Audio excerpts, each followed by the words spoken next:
Hello बच्चों, आज first year वालों को मेरा नमस्कार है। हम अंतिम खाते समायोजन सहित देख रहे थे। समायोजन का चैप्टर हमने आपको पढ़ा ही दिया था। आज हम देखते हैं अंतिम खाते समायोजन सहित। सीढ़ियाँ जो होती हैं संपूर्ण प्रक्रिया की, 5 सीढ़ियाँ हमने कल लिखवा दी थी आपको, और आज हम बताएंगे आपको कि कौन कौन से खाते इस समायोजन के साथ में बनाने पड़ते हैं अंतिम खाते के लिए। अगर आपके सवाल में ये दिया रहता है कि निम्नलिखित सूचनाओं से रमेश की पुस्तक में अंतिम खाते बनाइए, तो सबसे पहले अगर रमेश मैन्युफैक्चरर है, किसी वस्तु का निर्माण करता है, तो उसका निर्माणी खाता बनेगा। अगर नहीं करता, सवाल में आपकी ये चीज़ें नहीं है निर्माण संबंधी, तो हम उसमें सीधा बनाएंगे पहले व्यापार लेखा। व्यापार लेखा के 4 कॉलम होते हैं, पर्टिकुलर अमाउंट। ठीक है, उसी तरीके से उसका नाम आएगा कि इसके इस पार्टी का व्यापार खाता हम बना रहे हैं, और उसमें आएगा 31 मार्च 2016 जो भी डेट दी रहेगी को समाप्त होने वाले वर्ष के लिए। हमने आपको पहले बताया था कि कैलेंडर वर्ष जो होते हैं, कैलेंडर ईयर्स, वो होते हैं 1 जनवरी से 31 दिसंबर तक, और हमारे जो फाइनेंशियल ईयर हैं वो 1 अप्रैल से 31 मार्च तक होते हैं। तो हमारा जो एंडिंग है खाता बनाने का, जो हमारा लास्ट है, वो साल का, वर्ष का अंतिम वर्ष होता है 31 मार्च। ठीक है, सन जो भी होगा सवाल में आपके दिया होगा उस हिसाब से हमें सन डालना है। तो हम आज देखेंगे व्यापार खाता। व्यापार खाते में 2 पक्ष होते हैं, डेबिट और क्रेडिट। ठीक है, तो ये लिखिए आपके डेबिट पक्ष में, व्यापार खाते के डेबिट पक्ष में कौन कौन से पॉइंट आते हैं जो हमें सवाल में मिल जाएंगे, और सवाल के अनुसार हमें ये व्यापार खाता बनाना होगा। पहला लिखिए प्रारंभिक रहतिया। प्रारंभिक रहतिया यानी ओपनिंग स्टॉक या प्रारंभिक स्कंद। ठीक है, पहला आएगा। दूसरा आएगा क्रय का, क्रय परचेस जो करेंगे, जो सामग्री परचेस की जाएगी वो भी व्यापार खाते के डेबिट में आएगी। पर हाँ, क्रय अगर वापसी है तो क्रय की अमाउंट में से क्रय वापसी के अमाउंट हम माइनस करके फिर अमाउंट के कॉलम में लिखेंगे। दूसरा है मजदूरी का, पर मजदूरी किससे संबंधित होनी चाहिए? क्रय से संबंधित होनी चाहिए।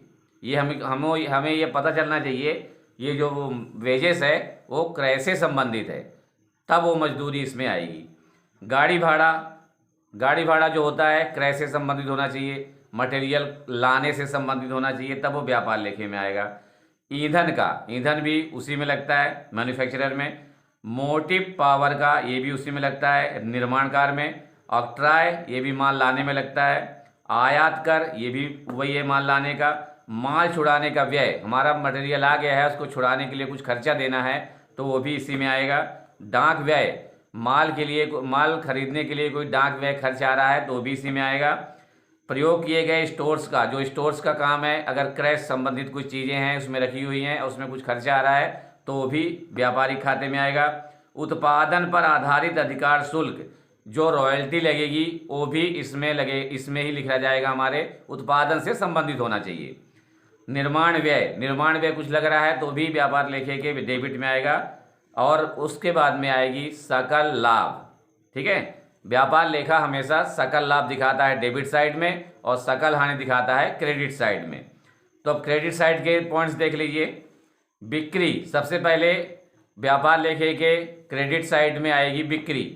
अब बिक्री यदि बिक्री है, समझिए 1 लाख रुपए, अब बिक्री वापसी है 2,000 रुपये, तो 1 लाख में से 2,000 को हम माइनस करेंगे, और जो अमाउंट हमारी बचेगी 98,000, तो कहाँ लिखेंगे? बाहर लिखेंगे। कोई भी अमाउंट हो सकती है, मैं एक उदाहरण दे रहा हूँ। जैसे 1 लाख की हमने बिक्री किया है और 2,000 रुपये की उसमें क्या होती है, वापस आ जाती है, तो कितना हमारा होगा? अमाउंट कितना आएगा? 1 लाख में से 2,000 गए तो कितना आएगा? जो भी आएगा आप लिख लेना।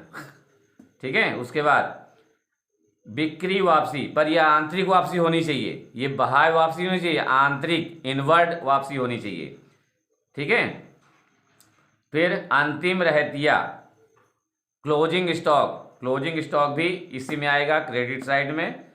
उसके बाद में सकल हानि, है ना, अगर इधर का ज़्यादा मतलब वो आता है, बैलेंस ज़्यादा आता है तो सकल हानि, और उधर का आता है तो सकल लाभ। डेबिट क्रेडिट दोनों को वो मतलब टोटल करके इनका बैलेंस देख के हम सकल हानि और सकल लाभ का पता लगा लेंगे।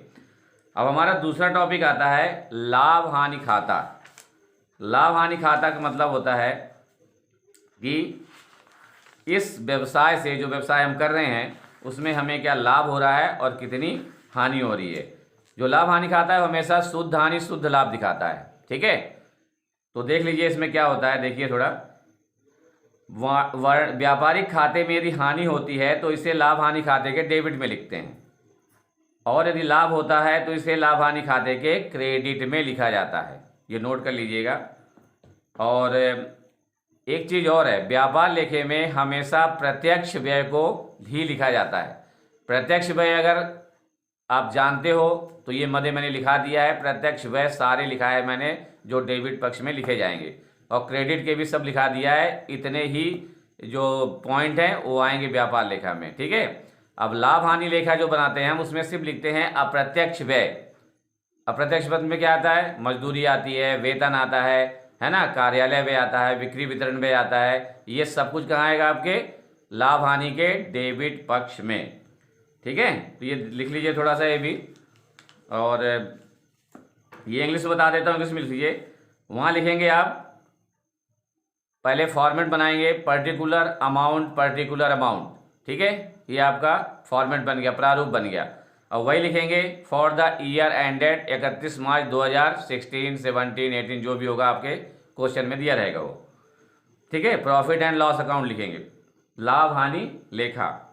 तो इसमें क्या लिखेंगे, पहले to gross loss BD।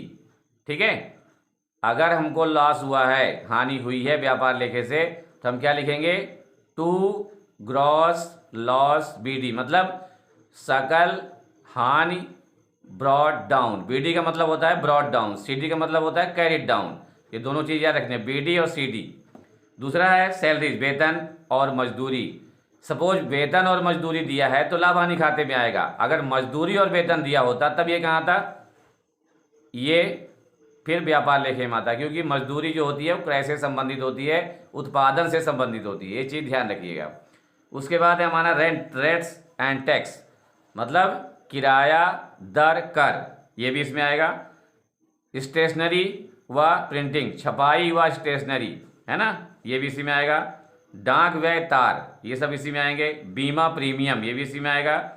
Office light, कार्यालय प्रकाश, ये भी इसी में आएगा। मरम्मत एंड मेंटेनेंस, देख रेख, ये सब इसी में आएगा। डिप्रिसिएशन, ये भी इसी में आएगा। ऑडिट फीस, अंकेक्षण शुल्क, ये भी इसी में आएगी। बैंक चार्जेस, बैंक व्यय जो लगेगा वो भी इसी में आएगा। लीगल चार्जेस, लीगल मतलब कानूनी खर्च जो लगेगा वो भी इसी में आएगा। डिस्काउंट अलाउड, अगर छूट दी गई है तो भी इसी में आएगा। कैरिज आउटवर्ड, बाहरी गाड़ी भाड़ा लगा है तो भी इसी में आएगा। फ्रेट आउटवर्ड, बाहरी फ्रेट लगा है, फ्रेट यानी किराया होता है एक तरीके का, जो बाहर से माल आता है उसको फ्रेट बोलते हैं, तो इसमें फ्रेट आउटवर्ड होगा तो इसी में आएगा। एडवर्टाइजमेंट, विज्ञापन व्यय, वो भी इसी में आएगा। बैड डेप्ट, अशोध ऋण, इसी में आएगी। इंटरटेनमेंट एक्सपेंसेस, मनोरंजन व्यय, वो भी इसी में आएगा। ट्रैवलिंग एक्सपेंस, यात्रा व्यय, वो भी इसी में आएगा।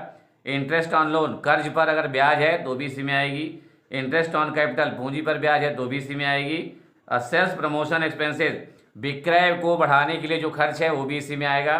और लॉस बाय थेफ्ट, चोरी से अगर नुकसान हुआ है तो भी इसी में आएगा। और आग से अगर हानि हुई है तो भी इसी में आएगी। पैकिंग एक्सपेंस, पैकिंग जो हम पैकिंग करते हैं मटेरियल को, उसका खर्चा जो आता है वो भी इसी में आएगा। और मिसलेनियस मतलब विविध एक्सपेंसेस जो हैं वो भी इसी में आएंगे। ठीक है, ये डेबिट साइड के मैंने बताया है। अभी क्रेडिट के लिखिए। सबसे पहले आएगा सकल लाभ, व्यापार लेखे से आई हुई जो सकल लाभ है वो लिखेंगे हम क्रेडिट में लाभ हानि खाते के। नेक्स्ट है इंटरेस्ट रिसीव, ब्याज मिला, वो भी इसमें आएगा। रेंट रिसीव, किराया मिला, वो भी इसमें आएगा। कमीशन रिसीव्ड, वो भी इसी में आएगा। डिस्काउंट रिसीव्ड, वो भी इसी में आएगा। Profit on sales on investment, मतलब वो भी इसी में आएगा। Profit on sale of asset, संपत्ति बेचने पर जो लाभ हुआ वो भी इसी में आएगा। जो विविध आय है वो भी इसी में आएगी। Net loss transfer to capital account, शुद्ध हानि को ट्रांसफर करेंगे कैपिटल अकाउंट में, वो भी इसी में आएगा। आज हम बता दिए हैं व्यापार लेखे की पॉइंट और लाभ हानि लेखे का पॉइंट। ठीक है, ये दोनों पॉइंट को आप रखिए, याद रखिए और लिखिए इनको। ठीक है, आज के लिए इतना ही, बाकी फिर कल। ठीक है, नमस्कार, स्वस्थ रहिए, खुश रहिए, अच्छे से रहिए, सेफ रहिए। क्लोज कीजिए इसको।